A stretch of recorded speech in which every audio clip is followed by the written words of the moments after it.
নমস্কার। আমরা এই মুহূর্তে আমাদের সঙ্গে চট্টগ্রাম থেকে যুক্ত হয়েছেন নিতাই প্রসাদ ঘোষ।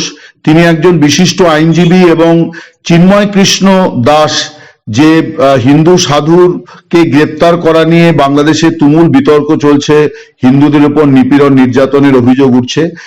নিতাই প্রসাদ ঘোষ তিনি চিন্ময় কৃষ্ণ দাসের একজন আইনজীবী এবং তার আরো দুটি পরিচয় হচ্ছে। নিতাই প্রসাদ ঘোষ তিনি চট্টগ্রাম পুজো পরিষদের সভাপতি এবং বাংলাদেশ হিন্দু বৌদ্ধ ঐক্য খ্রিস্টান পরিষদের চট্টগ্রাম মহানগরের উনি সম্পাদক।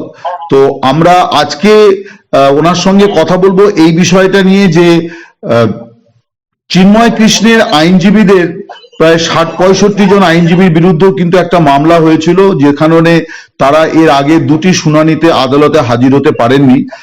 আজকে অর্থাৎ সোমবার তাদের সব সেই আইনজীবীদের আদালত জামিন মঞ্জুর করেছেন। তো আমরা নিতাই প্রসাদ বাবুর কাছ থেকে শুনবো। নিতাই প্রসাদ ঘোষ, আপনাকে দ্য ওয়ালে অনেক স্বাগত জানাই। আজকে কি হলো, আপনারা কিভাবে শেষ পর্যন্ত জামিন পেলেন, এই বিষয়টা যদি একটু বলেন। মূলত কথা হচ্ছে আমরা আমাদের যে সমিতি আছে, আমরা সমিতিকে বলেছি আমরা সমিতির মাধ্যমেই আমাদের জামিনটা করার জন্য। সমিতি এতদিন সিদ্ধান্ত নিতে পারেনি, এই ইতিমধ্যে গত সপ্তাহে সিদ্ধান্ত নিয়েছে আমাদের জামিনের ব্যাপারে ওনারা সাহায্য সহযোগিতা করবেন। এটা কোন সমিতি? এটা কোন সমিতি? এটা কোন সমিতি? চট্টগ্রাম জেলা আইনজীবী সমিতি। আচ্ছা, যেটার আমরা সদস্য। সমিতির সদস্যরা আমাদের সহযোগিতা করবে এবং তাদের কারণে আমরা আজকে হাজির হয়েছি।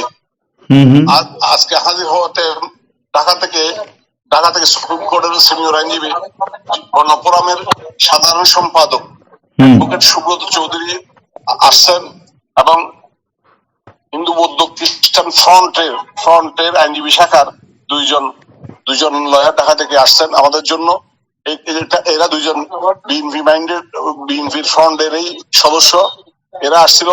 এবং যেটা চট্টগ্রাম থেকে নির্বাচিত বাংলাদেশ বার কাউন্সিলের সদস্য অ্যাডভোকেট বদরুল আনোয়ার চৌধুরী, উনিও এক সময় থুকুর রাজনীতি ছিলেন, বিএনপি রাজনীতি করতেন।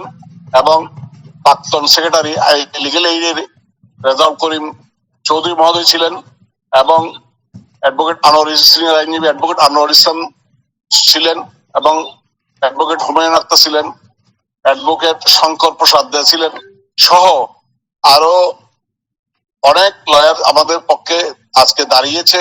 এবং আমাদেরকে আজকে দিন ঠিক করার আগে বাংলাদেশের বিভিন্ন সরকারের বিভিন্ন এজেন্সি আমাদের জামিনটা আজকে করব কিনা এটা কনফার্ম করে সকাল থেকে ওখানে খুব জোরালো নিরাপত্তা ওনারা করেছেন, বেষ্টনী তৈরি করেছিলেন এবং নিরাপত্তার সাথে যাতে আমরা এই কাজটা করতে পারি। এখন শেষ পর্যন্ত Bangladesh army, BDR, RAB, police এবং বিভিন্ন এজেন্সির লোকজন আদালতে উপস্থিত ছিল। তাদের উপস্থিতির কারণে কোর্টে একটা পরিবেশ হয়েছে, সেই পরিবেশের মধ্যে আমরা গিয়েছি, আমরা আত্মসমর্পণ করেছি। আমরা এডিশনাল চেম্বার অর্থাৎ অতিরিক্ত জেলা ম্যাজিস্ট্রেট কোর্টে আজকে আমরা হাজির হয়েছিলাম। এখন ওইখানে যে আলিফ হত্যার যিনি আলিফ হত্যার আলী খানে আলম যে মামলা করেছে, ওনার পক্ষে জামাত ইসলামের শামসুল আলম সহ আরো কয়েকজন আইনজীবী আদালতে এই জামিনের বিরোধিতা করেছে। বিরোধিতার পরে কোর্ট অনেকক্ষণ পর্যন্ত এই শুনানি করার পরে আমাদের সকল উকিল 65 জন। রাষ্ট্রপক্ষের কি ভূমিকা ছিল আজকের জামিনের ক্ষেত্রে? রাষ্ট্রপক্ষের কি ভূমিকা ছিল? রাষ্ট্রপক্ষের ভূমিকা ছিল নর্মাল প্রসিডিউর যা হয় তাই হয়েছে।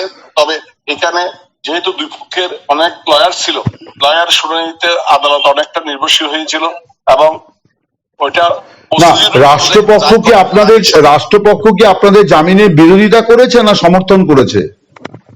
না, রাষ্ট্রপক্ষ সমর্থন করার প্রশ্নই আসে না, তারা বিরোধিতা করে কথা বলবে। কিন্তু আমি একটা জিনিস বলতে চাই, যখন আমরা আত্মসমর্পণ করে দিনটা ঠিক করার জন্য রাষ্ট্রের বিভিন্ন এজেন্সি আমাদের থেকে যাতে আমরা আদালতে একদম নিরাপত্তার সহিত হাজির হয়ে জামিনটা আমরা চাইতে পারি। এই ব্যবস্থাটা তারা করাতে আমাদের শান্তিপূর্ণভাবে আমরা জামিনটা নিতে পেরেছি। তো আপনাদের এই যে আজকে যে জামিন আপনারা পেলেন, এরপর চিন্ময় কৃষ্ণ দাসের বিষয়টি কি হবে? তার মামলার ক্ষেত্রে আপনাদের জামিনটা কতটা গুরুত্বপূর্ণ ভূমিকা পালন করবে?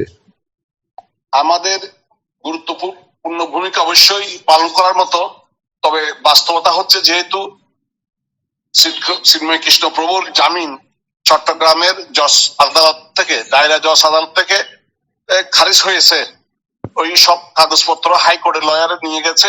হাইকোর্টে সম্ভবত এই সপ্তাহে আর জামিন চাইবে বলে আমি আশা করি।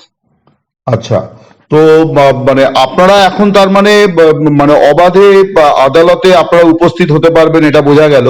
কিন্তু এই যে মাঝে প্রায় 1.5 মাস মতন এই সময়টা আপনাদের কিভাবে কেটেছিল?